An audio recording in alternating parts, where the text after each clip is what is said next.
the names are often so interchangeable. I mean, if you just put on the table Muslim Canadian Congress, Muslim Association of Canada, who could tell the difference, right? It's not and they're opposites. Yeah, well, very much so. It's not as though groups say, we're the radical association of fundamentalists, right? So the difference is that the MAC,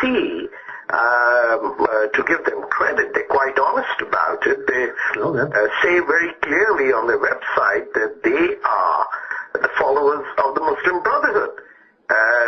But you would find premiers and ministers and political leaders at their rallies because the Muslim Brotherhood is an incredible network right across North America, despite the fact it's a banned organization. It has its hands deep into terrorist activities, has promoted extremism right through Saudi Arabia, Iran, Afghanistan. There are various shades of the Muslim Brotherhood. They play the good cop, bad cop game very well, but in essence, it is an organization that promotes international jihad, has clearly marked Western society as the enemy that needs to be defeated, and yet they operate right here inside Canada. It's almost as if we were at war with Germany in the Second World War, but we would allow a Nazi party to operate in Canada and accord them all the rights and facilities that we would accord to people who would be interested in fighting for the rights and values of Canada. So I don't know. I'm just an ordinary citizen, an immigrant here for 20 years who sometimes laughs at mainstream Canadians who appear to be like grandchildren who have inherited a great fortune and don't know where the grandparents, what they went through to create that fortune. Well, no kidding. And you wrote about it. I mean, this naivete is certainly well-intentioned, but it's doing a disservice to those who are coming to this country because, as you pointed out in your column that you wrote here, quote, to those of us Muslims who escaped the tyranny of Islamists in the Arab world and South Asia, shivers run up our spine when we see the ease in which the MAC and other groups can fly under the radar.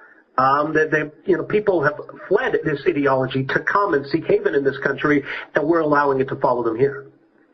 But what can we do? We are what I call 9 to 5 Muslims. We've got jobs to do, and there are not many people who would write what I have written because then you feel social ostracization within the community, and you get attacked from both sides. The Islamic extremists attack you, and then the naive, decent, well-meaning liberal left attacks you because somehow standing up for Canada or speaking for its values of democracy and secularism and separation of religion and state and gender equality is supposed to put someone like me in the camp of the neocons or the rednecks.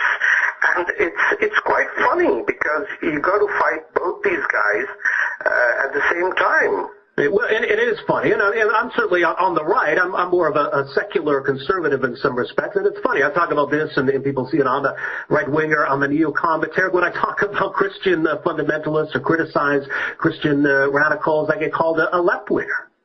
So, I don't know. I don't know what to make of that. Well, the left and right need to be redefined totally. You see, a lot has changed in the last 10 years, and conventional definitions do not apply because what we are facing today throughout the world is a relapse where certain things that we assumed were natural birthright, in support of Hamas claiming responsibility for the bombing. As you look at this video, what do you think?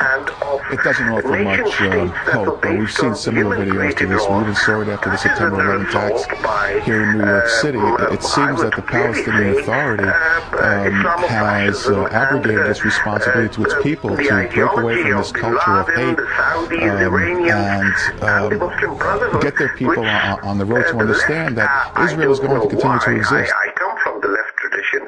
I don't know why they take it so gently, because the first people to be massacred whenever the Islamists come into power is the left. Yet the main allies of the Islamists in this country are the left, and I think there's a suicidal pattern to this, which I cannot explain. Well, and what I found curious, and maybe it speaks to an automatic defensive posture, because you saw the post on our website, and you left some comments there, where someone was criticizing me for writing about this, and I finally got around to getting out of this individual what he thought of the Muslim Brotherhood, and having already put several posts criticizing me, he finally admitted, well, yeah, I've got no time for the Muslim Brotherhood. I don't like the Muslim Brotherhood. So I read that. Yeah. This is the gentleman called Ahmed, and I asked him that if you're opposed to the Muslim Brotherhood, why are you opposed to Rob? Like, what's the deal over here? I mean, why should I be pushed into a corner and be patriotic about some fictitious community that exists in Afghanistan or Iran while I have taken up residence and citizenship in Canada? Why should my allegiance be with some guy hiding in the caves who I hate? And this, what I blame primarily is the political parties of this country. I think both the conservatives and the liberals have failed in making sure that when we come to this country, I've been here 20 years, trust me, not a single public official or politician has ever told me why Canada works. I have had to take my own effort to figure out why Quebec City is celebrating its 400 years. What made this country work? How did people build these cities in minus 20-degree temperatures when there was no electricity around? Now, all those great things that have made Canada such a great country are not told to new immigrants except what we apologize for. So everything that we've done wrong is the immigrants are informed.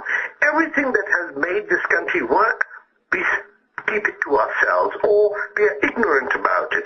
And sooner or later, we are all going to pay a very heavy price. There are not many people around who would go across the political lines, not worry about left or right, but for once try to think of this country or Western civilization that has taken 300 years to build. It didn't come easy, and now we are dropping the ball by not challenging the Islamists and saying, we're out there to fight you because you stand for totalitarianism and we stand for democracy. It's as clear as that.